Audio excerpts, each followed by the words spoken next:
if you know Boston, or you've been in the Boston area and you talk about entrepreneurship over the last 5 years, it's hard to not hear the words MassChallenge. And we're very fortunate today to have John Harthorne, President and CEO of MassChallenge, in our studios. Welcome, John. Thank you. It's great to be here. Great, thank you. For those who don't know MassChallenge, why don't you give us a brief introduction? Sure. So MassChallenge is the largest ever startup accelerator and the first to support entrepreneurs with no strings attached. We use a competition format to source startups. This year we'll give away almost $2 million in cash grants. We don't take any equity in return for that prize money at all. And we're targeting the world's highest impact, highest potential startups. Anybody can enter from anywhere in the world with any startup in any industry.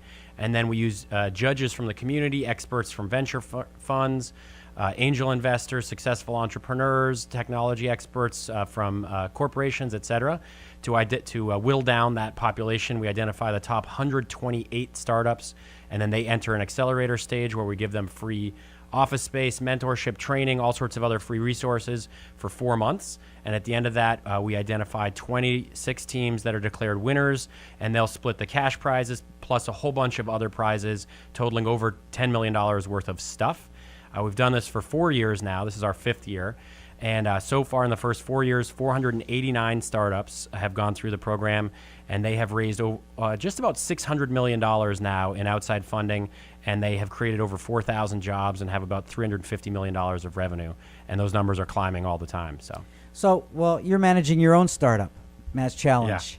So when you started all this, did you dream that this is what it was going to become? It's funny, yes, we did. In fact, I thought it would be way bigger, way faster. Aren't you the typical entrepreneur? Right, yeah.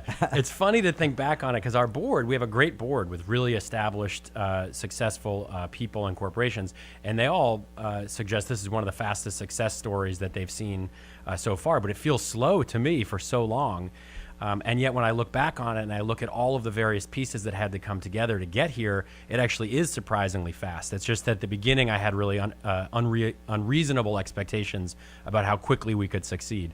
So yes, I did expect it to be this big, actually much faster than what it took to get here. You started to get into somewhat of your competitive advantage. Can you delve a little bit more into it? Because you are a nonprofit, correct? Yeah, so there's a couple of things that are really unique about our model. One is that we're really big. So we do 128 startups at a time, which is much bigger than any other program that we know of. I think Y Combinator will do 85 this year, so we're 50% bigger than them. And then more typically, they're 15 to 30 startups per accelerator program. So 128 is really big. That's one differentiator. The second is that we don't take any equity. So we run this as a nonprofit. We don't take anything from the startups at all, any revenue, any equity. There's no restrictions applied. They don't have to move their headquarters or anything like that. We're run as an independent nonprofit. And then the third thing is that we support every different industry. So not just your typical webby software mobile startups, which is more typical, but also life science and healthcare, pharmaceuticals, clean tech, even social impact nonprofits, because we don't have a for-profit motive in the game. Our approach and our philosophy and our goal is to improve the community and to improve the world by creating more startups. So our stated mission is to catalyze a renaissance. And we believe that the creative class of people is the key to doing that. Because they are solving problems and creating value for society without taking any profit out of the equation for a good while.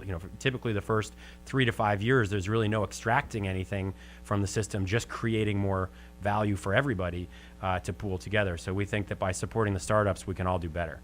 Have you learned anything about entrepreneurship yourself over the last few years that you can share? Oh gosh, yeah. I mean, it's funny to be this sort of recursive startup, right? Where we're helping startups to get launched. But our first year, we were earlier stage than over 60% of the startups we were helping. So we were kind of making it up as we went along and trying to help advise them. And our model makes that possible because we're more of a coordinator, right? I'm not a mentor or expert on all of the different areas of startups that we support.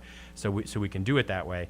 But all the while we've been running our own startup, and I would say I've learned a lot. It's to some extent reinforced what I already knew, and there's a lot of new lessons as well. First off, it's really hard, right? This just isn't easy. Even when things are going really well, it's very difficult. There's constant risk. There's constant challenge. That's exhilarating and fun. at the end of the day, the number one thing, and what I see in other startups that I think are going to succeed, and also how I define our own success, is it comes down to passion. Are you willing to get up every day and face that conflict and that challenge and overcome it every single day? Because it doesn't go away, right? It just keeps coming. There's a new It's like a complex video game. Every time you clear a level, there's a new level that's twice as hard. And a lot of those, you have to solve all the previous challenges you had, but now you have a whole new layer of challenges that you hadn't seen before, and you have to get through those. So it's just constant challenge, and you got to be really passionate about your goals, or you're going to give up.